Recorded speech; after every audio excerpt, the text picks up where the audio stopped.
මේ කරන්න යන්නේ අපේ ප්‍රොෆෙෂනල් බිල්ඩ් එක.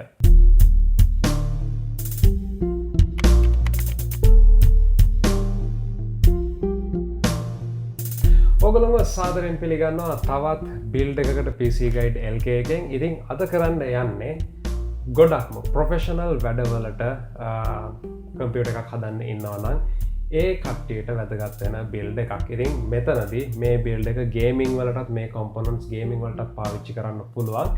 ඉතින් මේ බිල්ඩ් එක කරන්න යන්නේ ප්‍රොෆෙෂනලි තමන්ගේ වැඩ කරන කට්ටියට. කියන්නේ තමන්ගේ සිස්ටම් එකෙන් ෆුල් ටයිම් වීඩියෝ රෙන්ඩරින් එහෙම නැත්නම් 3D රෙන්ඩරින් එහෙම නැත්නම් ග්‍රැෆික් ඩිසයිනින් වගේ කරන කට්ටියට. ඉතින් මේ වගේ ප්‍රොෆෙෂනල් දේවල් වලට කියන්නේ ගේමින් වලින් එහාට ගිහිල්ලා ප්‍රොෆෙෂනල් දේවල් වලට රිලයබල් සිස්ටම් එකක් හදාගන්න යන කෙනෙකුට අවශ්‍ය වෙන ප්‍රධාන දේවල් තමයි උපරිම පර්ෆෝමන්ස්, ඒ වගේම ස්ටේබල් පර්ෆෝමන්ස් සහ වැඩි කාලයක් කිසිම ප්‍රශ්නයක් නැතුව තමන්ගේ PC එක පාවිච්චි කිරීමේ හැකියාව. ඒ වගේම තමයි මේ ලිස්ට් එකට එකතු වෙනවා හොඳ ඩිස්ප්ලේ එකක්. මොකද ඔයාලගේ එඩිටිං වැඩ එහෙම නැත්නම් රෙන්ඩරින් ඒ වගේම ෆොටෝ ප්‍රොසෙසින් වගේ වැඩ කටයුතු වලදී ඔයගලන්ට හොඳ ඩිස්ප්ලේ එකක් අවශ්‍ය වෙනවා. ඔයාලගේ අවුට්පුට් එක ඒ ඇක්චුවල් කලර්ස් වලට පුළුවන් තරම් සමාන විදිහට එහෙම නැත්නම් print outs වලට පුළුවන් තරම් සමාන කලර්ස් වලින් බලා ගන්න. ඉතින් මෙතනදී මම මේ බිල්ඩ් එකට තෝරගෙන තියෙන කොම්පොනන්ට්ස් ගැන කතා කරන්න. ඉතින් මෙතනදී පළවෙනියට මම කතා කරන්න යන්නේ අපේ සිස්ටම් එකට තෝරගෙන තියෙන CPU එක ගැන. ඉතින් මෙතනදී මම තෝරගත්තේ 8 Gen Core i5 8600K series CPU එකයි. ඉතින් මෙතනදී K series CPU එකක් තෝර ගැනීමේ ප්‍රධාන අරමුණ overclock කිරීම නෙවෙයි. ඔයාලා දන්නවා overclock කරන එක stable performance හැම වෙලාවෙම දෙයි කියලා බලාපොරොත්තු වෙන්න බෑ. ඒ නිසා මෙතනදී මම මේක තෝරගෙන තියෙන්නේ දැනට තියෙන base clock එක ඒ වගේම boost clock එක හොඳ උපරිමයකින් ගන්න පුළුවන් solution එකක් විදිහට. ඒ වගේම තමයි ඔයගොල්ලෝ සාමාන්‍ය professional build එකක් කරාම මේක අවුරුදු 2ක් 3ක් සමහර විට 4ක් 5ක් වගේ එක දිගට පාවිච්චි කරන්න බලාගෙන තමයි ඔයගොල්ලෝ build එකක් කරන්නේ. ඉතින් මෙතනදී K series CPU එකකට ගියාම ඔයාලට පුළුවන් තව අවුරුදු 2කින් 3කින් ඔයාලගේ වැඩවලට මේ CPU එකේ තියෙන performance මදි නම් ඒක බොහොම ලේසියෙන් overclock කරලා අර වැඩිපුර mileage එකක් ගන්න. ඉතින් ඒකට invest කරන මුදල් එහෙම නැත්නම් ඒකට වැය කරන මුදල තව ඉදිරි කාලෙදී තමයි ඔයගොල්ලන්ට වැදගත් වෙන්නේ. ඉතින් මේ build එකට දැනට අපි මේක overclock කරන්න අවශ්‍ය නැහැ. ඉතින් මේකට cooling solution එක විදිහට මම තෝරගෙන තියෙනවා Cooler Master Hyper 212X cooling solution එකක්. මේක ඇවිල්ලා aftermarket normal air cooled solution එකක්. මේක හොඳටම ප්‍රමාණවත් තියෙන copper heat pipes එක අපේ CPU එක cool එකේ තියාගන්න. ඒ වගේම මේකෙන් අපිට version දෙකක් තියෙනවා LED lights එක සහ නැතුව. ඉතින් සාමාන්‍යයෙන් professional build කරන කට්ටිය LED එහෙම නැත්නම් ගොඩක් lights effect තියාගෙන තමන්ගේ සිස්ටම් එක build කරන්න එච්චරම කැමති නැහැ. ඉතින් මෙතනදී කෝකටත් මම පාවිච්චි කරලා තියෙන මේ LED lighting නැති cooler එක. ඉතින් මේ තමයි අපේ සිස්ටම් එකේ ප්‍රධාන components දෙක වෙන්නේ. ඒ වගේම තමයි මේ build එකට අපි පාවිච්චි කරන්නේ Asus Z370 එහෙම නැත්නම් Z370 series එකේ TUF එහෙම නැත්නම් TUF gaming board එකක්. ඉතින් මෙතනදී කියන්න තියෙන දේ තමයි Asus ලගේ ඔයාලා දන්නවා motherboards එහෙම නැත්නම් components එනවා ප්‍රධානම version 3කින්. TUF version එක එහෙම නැත්නම් පළවෙනියටම පටන් ගත්තොත් prime version එක, ඒ වගේම TUF version එක සහ ROG එහෙම නැත්නම් gaming Strix version එක විදිහට.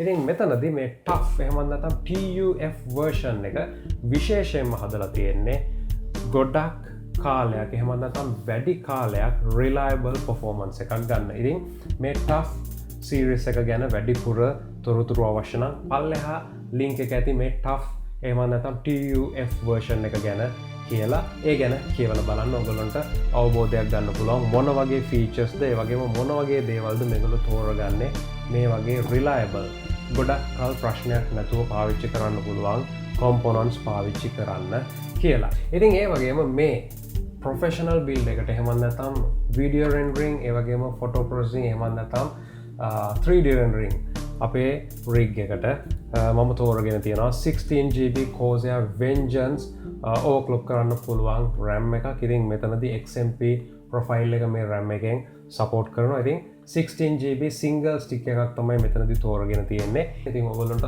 ඇති කියලා හිතෙනවා නම් 16GB RAM තව අවුරුදු කීපයකට ඔයගොල්ලන්ට පුළුවන් 8GB ස්ටික්ස් දෙකක් විදිහට යන්න. ඉතින් මෙතනදී future expansion එකක් තියාගෙන තමයි 16GB එක ස්ටික් එකක් තෝරගෙන තියෙන්නේ. ඒ වගේම තමයි සිස්ටම් එකේ boot drive එක විදිහට අපි WD Green SSD එකක් පාවිච්චි කරනවා 120GB. ඉතින් ඔයාලගේ සිස්ටම් එක විශේෂයෙන්ම CPU intensive video rendering ඒ වගේම ගොඩක් read write කරන්න අවශ්‍ය task කරද්දී ඔයාලගේ සිස්ටම් එක responsive තියාගන්න, ඒ වගේම ඉක්මනට boot වෙන්න වගේ දේවල් වලට මේ SSD එක ප්‍රයෝජනවත් වෙනවා. අපේ operating system එක ඒ වගේම අපේ softwares ටික අපිට පුළුවන් මේ SSD එකට install කරන්න. ඒ වගේම තමයි මෙතනදී අපි තෝරගෙන තියෙනවා Radeon RX 580 graphic card එකක්. ඉතින් මේ කාඩ් එක තෝරගන්න ප්‍රධාන හේතුව මීට කලින් මම බිල්ඩ් වලට AMD එහෙම නැත්නම් Radeon cards පාවිච්චි කරලා තියෙනවා සෑහෙන අඩුයි මං හිතන්නේ.